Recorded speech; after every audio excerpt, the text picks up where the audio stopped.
Slayer guitarist Kerry King has had a few bad things to say about Donald Trump, especially when it came to the 2016 presidential election, calling him the biggest liar I've ever seen in politics.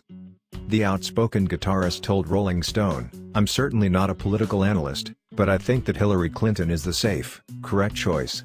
Trump is just a sideshow. I'm not even going to apologize to all the Trump followers. I think the reason he's so popular is because he's like the politics version of WWE. He's sensational like wrestling, and that's why middle America loves him.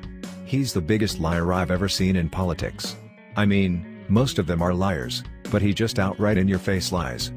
When Rolling Stone mentioned that King might offend some of his more conservative fans, he explained, "People just have to make up their minds and not be into things because their friends are into it or because their girlfriend or their spouse or whoever is into it. People have to be individuals." He then added, "Sounds like I'm talking about religion, doesn't it?" What do you think about Donald Trump and Kerry King's viewpoint? Tell us your thoughts in the comments below. In a Guitar World issue, Kerry King discussed his relationship with his Slayer partner Jeff Hanneman, and how they were never best of friends. This is what he said. "Anytime we would finish a tour, Jeff would just go home and detach. He might have lived only 45 minutes away, but unless you were part of his inner circle, it was hard to stay in touch with him. And it took me a few years to understand that. For a while I was just like, why isn't this guy calling me back? But as I got older, I just realized that that was who Jeff was. I don't think Jeff and I were ever best friends. I think we were probably the closest in the band, but never best friends. To put it in a way that everyone could understand, Jeff and I were like business partners. Was he my friend? Of course he was my friend. But we didn't really act like that. The last time I was at Jeff's house was January 2003. We went to his place to watch the Raiders in the playoffs. And it sounds horrible, but it wasn't horrible. That was just how it was." Speaking with RVA Mag, King admitted that his band does live off their history a bit, stating, "We're living on our history for sure, but so is everyone else, yet we're the ones trying to push ourselves forward."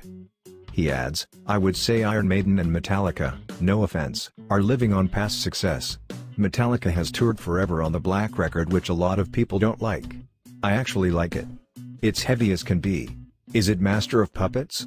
Course not, but it's a great record. Iron Maiden for me is living off their first 3 records.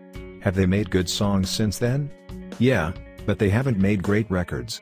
I like to think we're still making great records, and as much as people come out wanting to hear Rain in Blood and Angel of Death, they also want to hear Disciple or even Implode."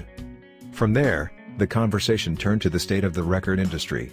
The guitarist says he no longer views album sales as a good barometer, stating, "My barometer is the live show where people show up. That means people are into the music, whether the record is selling or not. They have it, they know it, and we can play it and have them sing it right back to us. That's pretty much how it shows me people are still into, regardless of sales." Do you agree with Kerry King? Are Metallica only living at past success? And are they more or less irrelevant? Tell us your thoughts down below. During a recent interview, Slayer guitarist Kerry King talked about censorship, discussing the band's recent live debut in Singapore and being banned to play certain songs by the government due to religious beliefs. He said, "I think religion is just a big farce, and I think people use it as a crutch as opposed to dealing with the problems in their lives." This is what he said. We just played Singapore for the first time. And like the day before we played, we got there, a couple days early, I guess, do some press or whatever. And the night before we played, we found out the government came in and said, "Okay, here's 5 songs, you can't play these songs." And I thought to myself, how oppressed is your country when you're scared of music and you think by us playing this song, things are going to happen to your children? It just doesn't make sense to me. But even in the Western world, like in the States or whatever, you always have problems. Well, in the States, I know in California we had bus benches, we had like advertisements on bus benches, and one city had them all pulled. It blows me away, because common sense to me is like, if that offends you, don't look at it. Maybe somebody else won't be offended. And it's just ironic in this day and age, things like that can still happen. Is it still important for a band like Slayer nowadays to offend people? I don't even think we're trying to. I just think, we're making up music that we like and writing about subjects that we like, and he just upsets people. I mean, I knew when we did Jihad that we're gonna have to answer for it, and that's okay. But you know, all the other ones, like I didn't write Cult because I wanted to. I didn't write Cult because I thought, you know, people are just gonna say, oh, these guys are the devil. You know, Cult is how I feel. I think religion is just a big farce, and I think people use it as a crutch as opposed to dealing with the problems in their life. So. I think a lot of people think that Jihad is something like Angel of Death Part 2. Yeah, people, I knew we're going to get the exact kind of response because, you know, it's fresh. People say, how could you write such a song? And realistically, it's just like reading the newspaper, but it's got music put on top of it or underneath it. So you got music and you're reading an editorial from, you know, some Muslim country, you know. And because we didn't condemn it, just like we didn't do an Angel of Death, that makes us, you know, Muslim sympathizers, and it's crazy. People got too much time on their hands to think about what Slayer's doing. Just listen to the music and have fun, you know? I think people should be allowed to make their own choice. I think people should think for themselves. I think people should listen to music because they like it, not because they're listening to it to pick things out that are wrong with it, you know? I mean, we're not all adults, but there are children on the planet, and there are people that, you know, shouldn't even be making decisions that do. But, you know, I'm all about answering for what I do, you know. Like I said about the bus benches, if you don't like music, don't listen to it. If you don't like the TV show, watch another TV show. You know, if you don't like horror movies, go see, you know, Click, go see comedy, you know. There's choices. You don't have to listen to this. It's not like when we put out a record and it's mandatory listening for everyone on the planet. It's not like that. You know, you have a choice. Discussing the importance of rhythm guitar, Slayer guitarist Kerry King shared his thoughts on shredders, saying that their music tends to easily bore him as repetitive. He tells Total Guitar, I think a lot of the shredder-type players, and I don't mean everybody, they're not very good songwriters. Players like Fire Malmsteen spend their time perfecting what they do only as far as leads. Yngwie had a run where he did some good songs, but when it became just about how many notes he can fit in a millisecond. King added, don't get me wrong, he's an amazing player, but after 3 songs, I'm done. He'll just keep doing it faster on a different string. Rhythm guitar is where a song is constructed. If there's a song you like, it's because of that rhythm guitar. The lead stuff at the end of the day is just the icing. During the rest of the chat, King discussed hanging out with friends who aren't into metal, explaining how he still likes goofing around with guitar.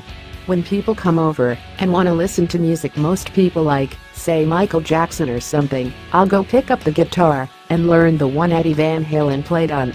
I'll do stupid shit like that, he said. There's this song called Push It, which got used in commercials, and I think it's funny to put that on when friends are over, pick up a guitar and play along. Everyone in the house just dies laughing. For clarity, you can turn that into a metal song. Discussing his involvement with Megadeth during the band's early stages, Slayer guitarist Kerry King praised frontman Dave Mustaine's guitar skills, but still said that he can't figure out how anyone put up with Dave's character enough to stay in the band. He told Loudwire, I was one of the lucky people, and there's certainly no offense against Kirk Hammett. Kirk's a wonderful friend of mine, but I was lucky enough to see Metallica with Mustaine. And I say that because it's just a rare thing to be able to say that. I saw them play with Woodstock, and I was so intrigued by Mustaine because he was just ripping on guitar and looking out that way somewhere. And I can't do that to this day. So I was just blown away at his guitar playing. And to find out, I think it was through BC Rich, cause we all played BC Rich back then, I found out that Dave was inquiring if I would play. He continued, at the end of the day, I thought, this is a gigantic learning situation. And I also thought people would see me and know me from Slayer. Cause, I mean, we only went to the Bay Area, we only got up there. So I think, if people saw me, it would at least make them think, Slayer. So I had Slayer's best intentions in mind. I didn't go and say, hey, I want to be in Megadeth. I don't know how anybody can be in Megadeth for more than a couple of hours, cause that guy's crazy. Asked if he had any bad experiences with Mustaine during his short time in the band back in 1984, King replied, he was cooler back then. I think there's been a lot of drugs and funny extracurriculars between now and then that helped shape who he is today. But it was good times back then. Playing all the venues Slayer played on, just, I don't know, playing different music. His stuff is definitely more, I wouldn't say intricate, cause we've got intricate parts too, but it's just, he writes riffs in a very different perspective than I, even after playing with him for a number of months. I wouldn't do it.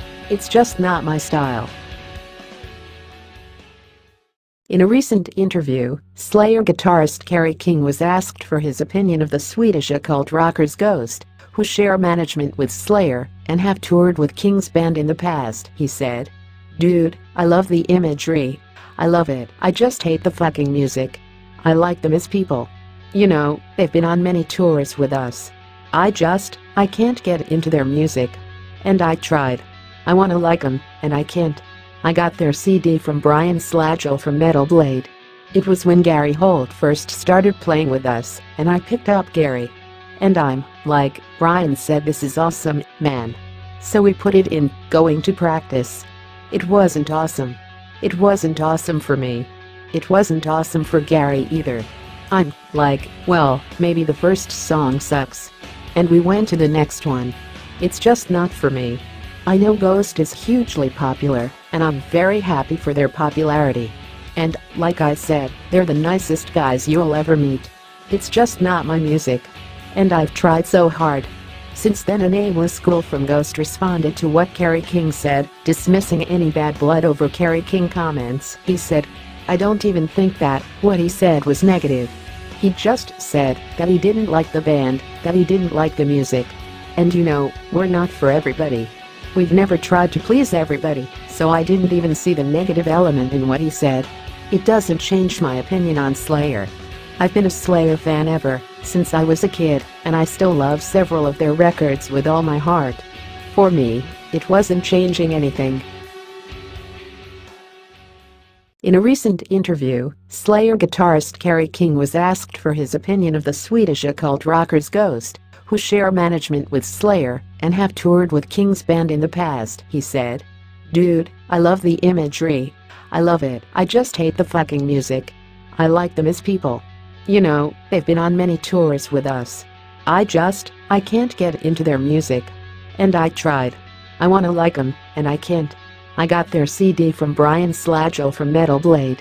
It was when Gary Holt first started playing with us, and I picked up Gary. And I'm like, Brian said, this is awesome, man. So we put it in, going to practice. It wasn't awesome. It wasn't awesome for me. It wasn't awesome for Gary either. I'm like, well, maybe the first song sucks. And we went to the next one. It's just not for me. I know Ghost is hugely popular, and I'm very happy for their popularity. And, like I said, they're the nicest guys you'll ever meet. It's just not my music. And I've tried so hard." Since then, a nameless school from Ghost responded to what Kerry King said, dismissing any bad blood over Kerry King comments. He said, "I don't even think that what he said was negative. He just said that he didn't like the band, that he didn't like the music. And you know, we're not for everybody. We've never tried to please everybody, so I didn't even see the negative element in what he said. It doesn't change my opinion on Slayer. I've been a Slayer fan ever since I was a kid, and I still love several of their records with all my heart. For me, it wasn't changing anything."